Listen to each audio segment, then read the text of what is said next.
Homeopathy की सारी छोटी बड़ी खबरों के लिए कीजिए मेरे चैनल को सब्सक्राइब नाउ का बटन दबा के साथ ही साथ दबा दीजिए बेल आइकन भी। तो चलिए आइए जानते हैं कि आज की न्यूज़ क्या है। आप देख पा रहे हैं सबसे पहला नोटिस जो है बीटीएससी की वेबसाइट पे है हम, और पहला नोटिस जो है important notice for disability investigation regarding. तो इसे हम क्लिक करके देखते हैं कि आखिर इसमें है क्या। ये है बिहार तकनीकी सेवा आयोग का नोटिस जो कि 16/11/2023 को आया है, और यहाँ पे साफ साफ लिखा गया है दिव्यांगता की जांच हेतु आवश्यक सूचना। यहाँ आप देख पा रहे होंगे कि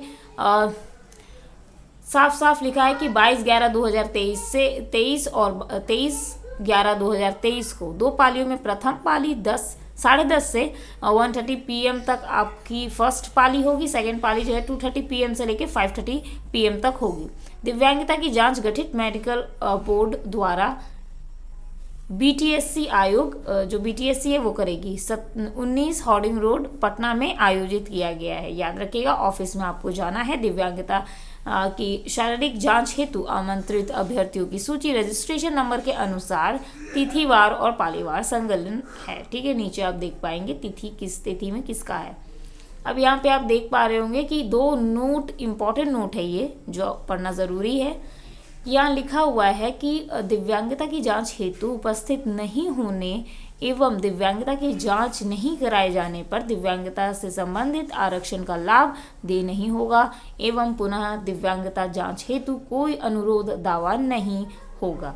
दूसरा लाइन यहाँ पे लिखा हुआ है ऑनलाइन आवेदन काउंसलिंग में प्रस्तुत दिव्यांगता प्रमाण पत्र मूल प्रति एवं स्व अभिप्रमाणित छाया प्रति लाना आवश्यक है। कहने का मतलब ये है कि ऑनलाइन आवेदन जो आपने किया है उसका आपके पास जेरोक्स होगा, वो आप लेते हुए जाइएगा। ठीक है, आपने प्रिंट आउट निकाला ही होगा, वो लेते हुए जाइएगा। काउंसलिंग में जितने सारे चीज़ें आपने प्रोड्यूस की थी, साथ ही साथ आपने दिव्यांगता का प्रमाण पत्र भी डाला होगा, वो पत्र लेते हुए जाना है, और उसका जो है जेरोक्स एक करवा लेना है, वो भी लेते हुए जाना है। ठीक है, जेरोक्स में आप सेल्फ अटेस्टेड ज़रूर लिखते हुए जाइएगा, अपना साइन कीजिएगा, फिर अपना जिस दिन का डेट है वो डेट लिखिएगा। तो क्लियर हो गया। इस तरीके से आपको डॉक्यूमेंट्स भी लेके जाने हैं अपने। दिव्यांगता वाला बहुत इंपॉर्टेंट है, और साथ ही साथ ऑनलाइन आवेदन में जो आपने शो किया है, जो प्रोड्यूस किया, वो लेते हुए जाना ही जाना है। नहीं लेके जाएंगे तो फिर दिक्कत होगी। तो जो सूची उन्होंने यहाँ पे दी है, यहाँ देखिए आयुष फिजिशियन, आयुर्वेद और मेडिकल ऑफिसर दोनों की सूची एक साथ ही डाल दी गई है। आप अपना रजिस्ट्रेशन नंबर भी देख सकते हैं, आप डायरेक्ट अपना नाम भी देख सकते हैं, शिफ्ट देख सकते हैं कि किस शिफ्ट में किसका है। ठीक है, फर्स्ट शिफ्ट जो है यहाँ पे देखिए फर्स्ट और सेकंड शिफ्ट दोनों दिया गया है। तो किसी को फर्स्ट मिला है, किसी को सेकंड शिफ्ट मिला है, इस तरीके से आप जा सकते हैं।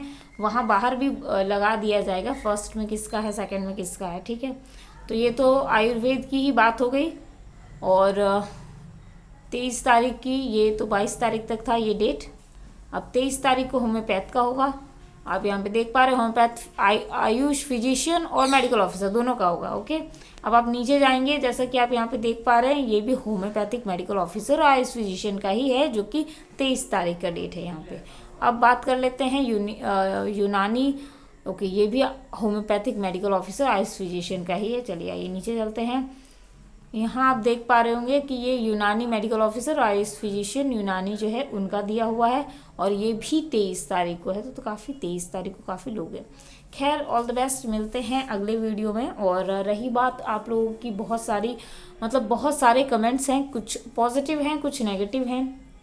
देखिए, मैं सबसे पहले ये बता दूं कि आप लोग का ये कहना है कि जो भी मतलब अक्टूबर में रिजल्ट आना था वो नहीं आया। तो मैंने पहले ही आपको बताया कि कुछ लोगों पे इनको डाउट है, वो डाउट ये क्लियर करने की कोशिश कर रहे हैं। अगर क्लियर हो जाता है तो रिजल्ट आएगा। अब इन्होंने एक अलग रास्ता निकाला है कि डाउट क्लियर करने के लिए क्यों ना कैंडिडेट्स को ही बुला लिया जाए और उनको ही चेक किया जाए कि वो उनके पास सही डॉक्यूमेंट्स हैं या नहीं हैं। तो इसके ये जो डॉक्यूमेंट वेरिफिकेशन है ये इस तरीके से हो रहा है। साथ ही साथ दिव्यांगता जांच भी ये कर रहे हैं, इसीलिए कि कोई गलत कैंडिडेट ना आ जाए और किसी जेन्युइन कैंडिडेट की जो है सीट ख़त्म ना हो जाए। और आप ये भी जानते हैं कि मैंने पहले भी बताया था कि बहुत सारे लोग ईमेल के थ्रू, तो कोई ट्वीट के थ्रू, बहुत सारे तरीके हैं, किसी ने लेटर लिखा है, बहुत सारे तरीक़ों से बीटीएससी को बताया है कि ये गलत है या वो गलत है।